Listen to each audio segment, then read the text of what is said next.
ir ese comportamiento y qué es lo que está detrás de lo que está sucediendo en el Mar Rojo. Están con nosotros para abrir debate sobre cómo mirar 2024, cómo mirar medio y largo plazo, cómo mirar de verdad patrimonio, no en el día ni en el punto actual, sino mirar a medio y largo plazo cómo puede ir gestionándose. Álvaro Antón Luna, Country Head and Head of Distribution en Aberdeen, Iberia. Bienvenido, Álvaro. Buenos días. Y buen año, que todavía estamos en tiempo ahí, estamos en el límite, ¿eh? Feliz año, pero sí, yo creo que hasta por lo menos el año nuevo chino, ¿no? Que es la primera semana de febrero, 6 de febrero de este año, yo creo que mucho, todo... ¿eh? Bueno, pero bueno, si otros siguen celebrando el año nuevo, nosotros... Estemos con ellos, ¿no? Estamos con ellos. Está con nosotros también Diego Fernández Elices, director general de inversiones de AIG. Bienvenido.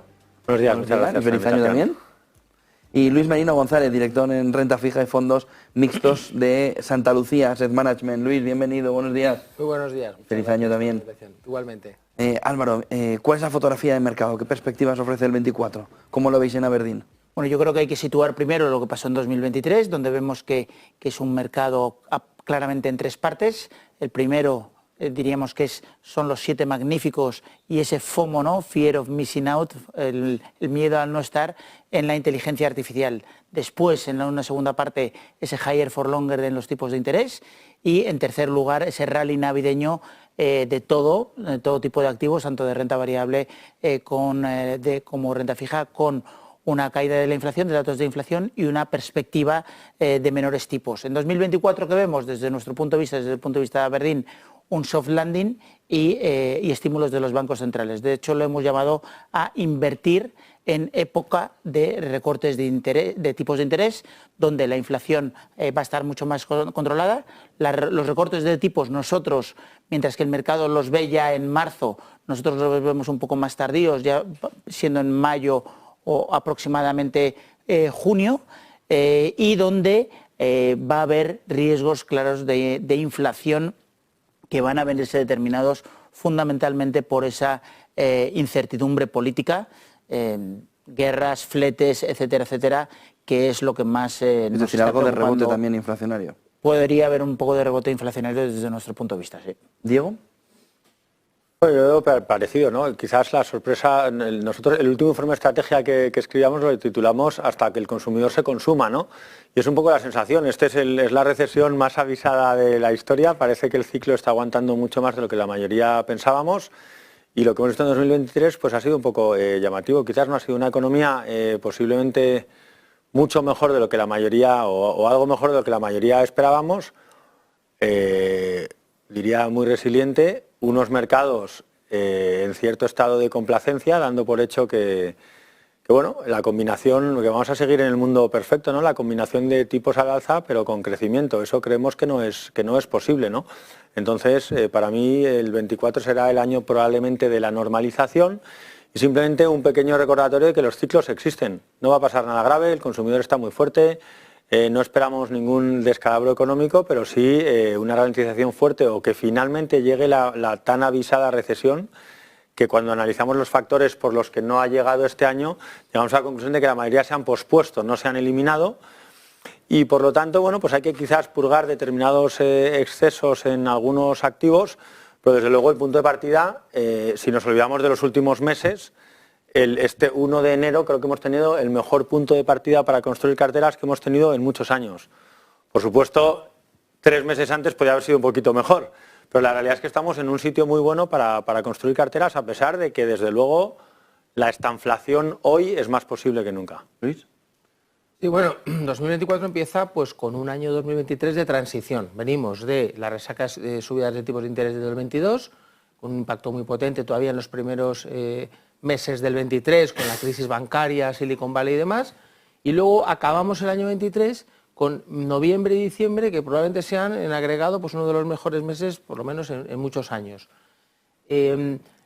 Pasamos de subidas de tipos agresivas a descontar bajadas, por eso digo que es de transición, ¿no? Quizá el movimiento de noviembre y diciembre fue algo excesivo. ¿Por qué? Porque cotizas bajadas muy tempranas y muy intensas durante el 24. ¿Pensamos que no van a bajar los tipos en el 24? No, pensamos que van a bajar. Lo que pasa es que pensamos que van a bajar menos de lo que descuenta el mercado y un poco más tarde de lo que descuenta el mercado. Con todo, pues 2024 parte con viento de cola, porque las bajadas de tipos de interés esperadas, independientemente de que pensemos que van a ser antes o después, son buenas noticias para activos financieros, tanto renta fija como renta variable. Si llega una recesión en Europa, como decía Guindos, no llega en Estados Unidos, ¿cómo puede actuar el inversor, Diego? ¿Caminando hacia Estados Unidos otra vez? Todo tiene un precio y yo creo que tenemos que mirar la valoración siempre y tenerla en cuenta, pero yo la verdad, a la pregunta la cambiaría un poco, ¿no? Si llega una recesión, como dice Guindos, bueno, Guindos tiene un puesto tremendamente político y entiendo que diga esta frase, pero para mí es, ya estamos en recesión. O sea, Europa hoy está en recesión, es una recesión que no es grave, es cuestión de que no creo que haya una gran diferencia en crecer al más 0,1 o de crecer al menos 0,1, ¿no? Pero hay que ir negocio a negocio. Yo creo que va a ser un año otra vez de mucha dispersión entre sectores, entre compañías y todo tiene un precio. Es mucho más cómodo estar invertido en Estados Unidos y a mí me gustaría estar invertido en Estados Unidos más que en Europa, pero no puedo hacerlo a cualquier precio, ¿no? Por lo tanto, yo creo que habrá que aprovechar oportunidades que nos dé el mercado para gestionar activamente esa parte, porque desde luego a una valoración parecida, pues todos preferimos Estados Unidos probablemente, y esto es muy fácil decirlo, pero hay muy buenos negocios en Europa que cotizan a múltiplos mucho más atractivos. Por lo tanto, bueno, el argumento simplista ya está en precio, ¿no? Por lo tanto, a pesar de la recesión puede haber muy buenas oportunidades en Europa y con un downside que empieza a estar muy limitado porque hay cosas que no quedan vendedores. ¿Luis? Sí, la foto macro del 2024 es una foto con un crecimiento global por debajo del 3%, que es el menor crecimiento global pues, en muchos años. Es decir, vamos a tener menos crecimiento que en el 2023, eso es evidente. ¿La duda cuál es? La duda es, primero, por zonas geográficas, como se ha comentado aquí, Europa es verdad que está estancada y está también en una recesión técnica. También es verdad que hay divergencia entre las economías industriales, Alemania, muy impactadas por la crisis energética, y economías, por ejemplo, como la española, italiana, portuguesa, etcétera, más vinculada al turismo y a los servicios, que de momento están favoreciéndose, pues incluso de esas incertidumbres en Egipto y Mar Rojo, que al final por vía turismo nos beneficia. Con lo cual, con todo Europa, efectivamente, estancada desde el punto de vista económico, Estados Unidos menos crecimiento, y China, pues bueno, en una especie de precios negativos y menor crecimiento. Entonces, con todo esto, efectivamente, pensamos que, yendo a la parte de mercados, pues efectivamente las valoraciones, pues tienes zonas muy deprimidas, como es el mundo emergentes, por ejemplo, y zonas, como se ha mencionado antes, o segmentos, ¿no? Tecnología, inteligencia artificial, podríamos decir, con más momentum, o con mayores niveles de valoración. Entonces, bueno, pues la clave es un poco, yo creo, selectivamente, más que hablar de mercados por geografías, más por compañías, sectores, ¿no? Aterrizando digamos, bottom-up. Álvaro. Desde luego, los mensajes están muy alineados porque nosotros pensamos que es un momento de diversificación porque no es a cualquier precio. En efecto, tienes que seguir teniendo Estados Unidos en cartera, pero Estados Unidos o Norteamérica con Canadá no te puede pasar un 62, un 65% de cartera. Nosotros pensamos que hay que diversificar por varias razones, pero fundamentalmente porque la supremacía en Estados Unidos se está acabando, es decir, se está agotando. No puedes pretender que Estados Unidos siempre sea el líder y que los 7 magníficos sigan estando ahí, que por cierto, recordad que de los 7 magníficos, 4 de ellos mueren. Entonces, los 7 magníficos no van a estar allí de forma permanente. Se está agotando, las empresas estadounidenses están pagando ya un coste financiero del 8, del 9%, empresas pequeñas y medianas compañías, es verdad que han hecho un buen ejercicio de refinanciación, pero están pagando un coste muy elevado.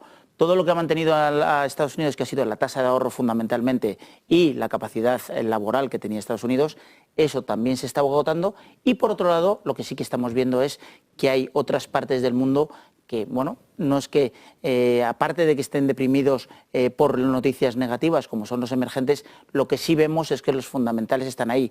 Tienen unas tasas de deuda muy inferiores, tienen un crecimiento de earnings muy potencial y luego se están dando una serie de tendencias en el mundo como es la desglobalización, ese nearshoring que está afectando mucho de forma muy positiva a mercados emergentes y esa inversión en modelos más ESG, más de nuevas energías, nueva tecnología, etcétera, etcétera, etcétera. Si a todo eso le añades que las noticias de China y ese de-rating que ha sufrido China y mercados emergentes, con que solo se estabilicen, ya no decimos que sean muy positivas, pero con que solo ese flujo de noticias se estabilice, eso debería ayudar a otras partes del mundo que sean Estados Unidos y no olvidemos el mejor o la mejor entrada o tocar mercados emergentes es vía Europa, o la forma más controlada es vía Europa, y las valoraciones están muy, muy atractivas, con lo cual, al revés, nosotros no pensamos, o como en la otra parte de la mesa, que el mundo ya no es solo Estados Unidos y un poquito el resto del mundo, sino que hay que diversificar y hay que buscar otras ideas fuera. Renta fija, Luis, ¿qué hacemos con ello en 2024? Bueno, para renta fija siguen siendo buenas noticias las bajadas de tipos esperadas. Es verdad que, como decía antes, noviembre y diciembre ya te han descontado quizá demasiado, ahora está tomándose un cierto descanso, ¿no? Seguimos positivos, vemos curvas planas para el año que viene y pensamos que al final se producirán bajadas de tipos a partir de mediados del año que viene. Algo más de valor en Estados Unidos, que ha hecho más parte del trabajo y tiene más recorrido. Tenemos posicionamiento de Bund Treasury, valor relativo en Estados Unidos con respecto a Bund. El Bund está bastante en rango, 10 años alemán, enrangado, y vemos estable, vemos un aplanamiento, pero sobre todo por, digamos, cierta caída de los cortos plazos durante el año. Evitaríamos posiciones de cash, de mucho monetario, por el riesgo de reinversión que supone en un contexto de bajada de tipos. Respecto a crédito y gobierno, pues bueno, hemos moderado nuestra sobreponderación en crédito y hemos suavizado esa apuesta, y dentro de la parte de crédito pues seguimos más positivos en financieros que en no financieros. ¿Claro? Nosotros estamos muy positivos en renta fija por la rentabilidad de riesgo que te ofrece. Hemos empezado a coger más duración, pero vamos, nuestros activos favoritos serían gobiernos, renta fija corporativa fundamentalmente de investment grade, y luego vemos que hay una clara oportunidad en mercados emergentes, tanto en local como en hard currency. ¿Por qué? Porque las valoraciones están muy claras. ¿Dónde estamos viendo esa diferencia con renta variable? Porque la realidad es que rentabilidad de riesgo en renta fija frente a renta variable, bueno, pues lo vemos, vemos que a día de hoy es prácticamente tirar a parado con esos cupones de entre el 4 y el 7% fácilmente, y desde money market hasta renta fija emergente, como decía, pasando por gobiernos de mercados desarrollados, es nuestro activo favorito, por lo menos en esta primera mitad de año, y claramente para el inversor conservador. ¿Qué debe cambiar, renta variable, para que cambies esa posición? Bueno, un flujo de noticias muchísimo más positivo. Dicho esto, hemos pasado de estar negativos hasta aproximadamente noviembre en renta variable a pasar a neutrales, con lo cual ya estaríamos en una posición en línea con los índices. O sea, estamos un poquito más positivos de lo que estábamos en el octubre pasado. ¿Por qué? Porque vemos que ese soft landing se está produciendo, y ese soft landing, desde nuestro punto de vista, se va a poder producir si no pasa nada a nivel geopolítico. Diego. Pues la renta fija vuelve a ser el activo con el que todos hemos trabajado muy cómodos durante muchos años y que hemos sufrido durante 2 o 3, ¿no? Principalmente. Pero vamos a un mundo más normal en el que la renta fija pues es principalmente una inversión de renta, como su nombre indica. Vamos a capturar unos cupones atractivos y tenemos más viento a favor que en contra, porque posiblemente estamos todos bastante de acuerdo en que dentro de un año, 18 meses tal, veremos los tipos más bajos. Podemos tener dudas de si las expectativas de mercado aquí a 3 meses son una barbaridad, que lo decía Luis, y yo estoy de acuerdo que son demasiado agresivas, pero alejándonos un poco y no dejando que los árboles nos tapen el bosque, creo que estamos en un buen entorno para renta fija. Algo complaciente en algunas cosas, en crédito los diferenciales están algo estrecho y puede que veamos tal, pero es que el partir con los tipos de interés donde partimos hoy, en lugar de donde estábamos hace 12 meses, pues nos da ya un margen de error relevante. En bonos de alta calidad crediticia, perder dinero va a ser difícil con un horizonte temporal a 12 meses, ¿no? Por lo tanto, yo creo que hay cosas atractivas que hacer. Vamos a tener que ver muchas refinanciaciones en high yield. Vamos a ver, incluso puede que haya presión añadida sobre el déficit de Estados Unidos, y va a haber bonos presionados en algún momento. Pero creo que de aquí a 12 meses vamos a estar en un sitio mejor, y hay que recordar 2 características o 2 riesgos que a veces nos olvidamos en la renta fija, ¿no? Luis mencionaba al principio el riesgo de reinversión. Yo creo que esto es fundamental. Si todos estamos si es bastante cierto el hecho de que dentro de 12 meses los tipos de interés vayan a estar algo por debajo de aquí, aprovechemos las rentabilidades que nos ofrece el mercado hoy y quedémonoslas para los próximos 3 o 5 años, no para los próximos 3 meses, que es lo que estamos haciendo con los fondos monetarios. Por tanto, primera recomendación sería vayamos a duraciones un poquito más largas. Y luego, no nos olvidemos de la característica de diversificación de la renta fija. En monetario puedo cobrar lo mismo que en bonos a 3-5 años porque la curva está plana. Pero si me equivoco en el escenario macro, la renta fija me va a defender. Por lo tanto, yo diría que es un entorno más normal y volvemos a hacer lo que creo que todos sabemos hacer y lo que se nos ha dado mejor durante un montón de años, que es gestionar carteras diversificadas, equilibradas, buscando oportunidades cross-asset allá donde estén. En este entorno, 60-40, Álvaro. Yo diría que no, 60-40 y algo de alternativos. Yo creo que es más un... 60-40 y algo alternativo, nos estamos pasando de 100. Claro, por eso te digo que no es un 60-40, a lo mejor es un 50 renta fija, 30 renta variable y 20 mercados alternativos. Desde luego, eso sería mucho más similar al inversor institucional que no está en España, que está más bien en Estados Unidos, que está más bien en Canadá, que está más bien en países nórdicos. Es decir, introducir mercado de capitales en eso. Hay que introducir poco a poco esas variables. Puede ser de forma líquida e ilíquida. Desde luego, desde Aberdeen lo podemos hacer de forma líquida, en formato UCITS, etcétera, etcétera. Pero claramente el año pasado se ha visto cómo los mercados alternativos han descorrelacionado absolutamente las carteras y a pesar de riesgos de subidas de tipos de interés muy altos, etcétera, etcétera, mercados alternativos lo ha hecho muy bien porque generan un flujo de caja que es muy recurrente y eso ayuda claramente a diversificar las carteras, con lo cual para nosotros poco a poco desde luego hay que ir metiendo más mercado alternativo de lo que históricamente hemos tenido. Por supuesto, viendo perfiles, inversores, hablar con sus asesores, etcétera, etcétera, pero el mercado alternativo tiene que estar en las carteras por ese flujo recurrente, ya sea infraestructuras, real estate, residencias de estudiantes, residencias de ancianos, incluso temas más interesantes como puede ser royalties de farmacéuticas, de medicinas, etcétera, etcétera, que la gente desconoce que se puede invertir ahí, pero se puede, energías renovables, es decir, que todo eso está al alcance de todos los inversores y poco a poco deberían estar en cartera de los inversores porque, como decía, la descorrelación es muy buena y las rentabilidades son muy atractivas también. ¿Diego?